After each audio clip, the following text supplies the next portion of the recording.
Hey, I'm Shane, and welcome to another Deep Dive. And I'm Erica. We are back again looking into Kecia's tour life blog.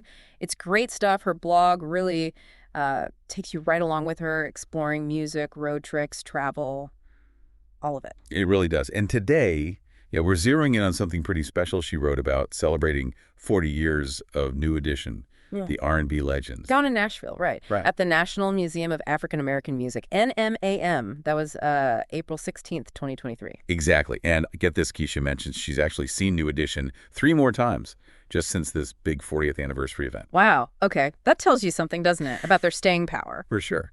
So yeah, this NMAM celebration, 40 years, it's a huge milestone. Kecia was there. She blogged it. Right. So our mission today is kind of unpack that experience through her eyes.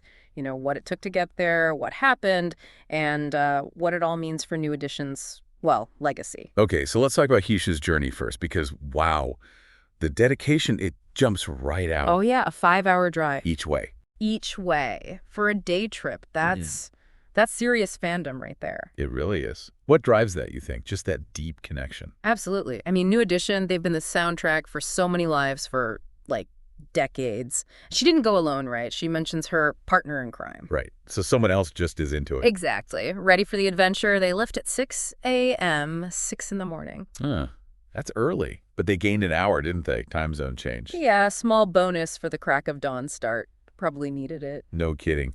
So they finally get to Nashville, pull up to the museum. What's the scene like? Well, Kecia describes this really long line already wrapped around the building. So loads of people, big anticipation. Definitely. She said they waited over an hour just to get inside. An hour. Okay, so this was a major event for fans. Totally. And once inside the atrium, she says it was just buzzing. How so?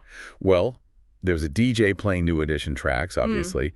The gift shop was apparently super busy. People were dancing. Just this great energy, everyone waiting for the group. You can picture it, that collective excitement. Yeah. And Kecia and her friend, they were smart about it, found a good spot, strategic positioning. Huh, yeah. Got to know how to work the room at these things. Seasoned pros. Definitely. And, you know, sometimes being in the right place at the right time pays off unexpectedly. Oh, what happened? This is pretty cool. Kecia writes that Brooke Payne... Wait, the Brooke Payne? Yeah. The guy who basically discovered them, put them together? That's the one. Their original manager, choreographer, the architect, really. He apparently just showed up in the crowd, like right behind where Kecia was standing. No way. Yeah. That's insane. What did she do? I mean, what would you do? She managed to say hi, even got a selfie with him. That's amazing. Talk about a bonus. Right. She called it a fan dream come true. And it kind of is, bumping into such a key figure in their history like that. Completely unexpected. Totally. Okay, so after that excitement, the main event, Yeah. New Edition actually arriving, the energy must have gone through the roof. Oh, I bet. Kecia says the crowd got even bigger, just packed. And the big deal was all 6 members were there. Including Bobby Brown. Including Bobby, which, you know, for a group with their history, having everyone together for a milestone like this, that's significant. Definitely sends a message of unity, right? Honoring the whole journey. Exactly. And the museum, they really rolled out the red carpet. The CEO or president gave a tribute. Nice. Then there was a champagne toast. You know, very celebratory. Classy. And then the big reveal, they unveiled a new exhibit all about New Edition's career. Right there in the museum. Wow, that's huge. That really cements their place, doesn't it, in music history? It really does. It makes it permanent, tangible. And then, having Brooke Payne speak, he apparently gave some really heartfelt words about their journey, their impact. Hearing it from him, the guy who was there at the very beginning, that must have been powerful. I'd imagine so. Especially for the longtime fans, like Kecia. And then each of the guys, Ralph, Bobby, Ricky, Mike, Ronnie, Johnny, they all spoke. What did they say? Mostly thanking the fans, thanking the museum, showing that appreciation for, 40 years of support. That's cool. And there was a photo op, too. Yeah. Near the new exhibit. Imagine getting a picture with all 6 of them right then and there. Man, that's a memory maker. For sure. And the DJ just kept spinning New Edition hits afterwards, keeping that party vibe going. It wasn't just like a stuffy ceremony. It was a real celebration. Sounds amazing. So let's zoom out a bit. 40 years of excellence. New Edition. In the music world, that's massive. It's incredible longevity. Think about their start, just kids in Boston, right? Roxbury. Doing talent shows, grinding. Exactly. Until Maurice Starr spotted them. That led to Candy Girl. Boom. Instant classic. Huge hit. Totally captured that youthful R&B sound, but things weren't always smooth, even early on. Right. The split with Starr happened pretty quickly, didn't it? Business disagreements. Yeah, the classic story, unfortunately. Growing pains, issues with management, money. But their talent was undeniable. They landed at MCA Records. And that self-titled album in '84, that really blew them up even bigger. Cool.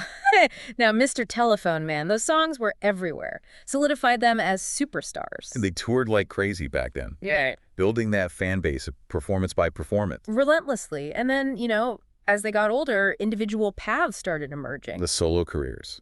Bobby Brown obviously became massive. Ralph Tresvant had big hits too.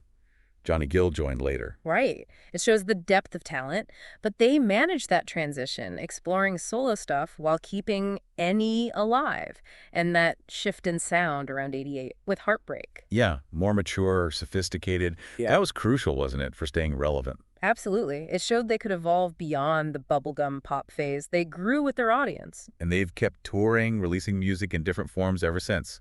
That legacy is undeniable. It really is. They're still such a powerful live act. The vocals, the harmonies, the choreography. Oh yeah, the synchronized moves, still iconic. Totally. And their influence. You can trace lines from New Edition to so many boy bands and R&B groups that came after. They kind of wrote the playbook. It's a story of like sticking together through ups and downs, teamwork, talent. Perseverance is a big part of it. And this whole Nashville event, it tied into their legacy tour in 2023, celebrating that 40-year mark. It just shows they're still connecting, still performing at a high level. So wrapping back to Kecia's blog post, it sounds like for her, this whole experience was, well, more than just a concert or an event. Yeah, you really get that sense from her writing. She called it a perfect blend of nostalgia, celebration, and profound love for New Edition. It felt deep, You can feel the emotion. And that long drive, the early start, being sleep deprived, she makes it clear it was all completely worth it. Absolutely. The joy of being there, witnessing that history, sharing it with other fans, that outweighed everything else. Makes sense. And her final thought in the post kind of sums it all up.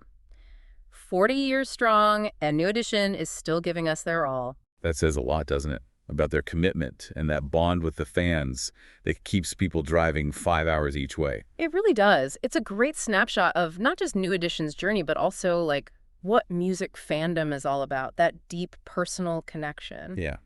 Makes you think, doesn't it? What artists or, moments in your life spark that kind of feeling, that thing you'd go way out of your way for just to be part of it? Mm-hmm. What makes those experiences stick with you? Good question. Definitely something to think about. If you want to read more about Kecia's adventures in music, travel, and her take on other live events, you can check out her blog at keciastourlife.com. And she's also active on social media. You can find her on Facebook, Instagram, TikTok, and YouTube. Just search for Kecia's Tour Life. Until next time, keep enjoying and reliving the things you love most in life.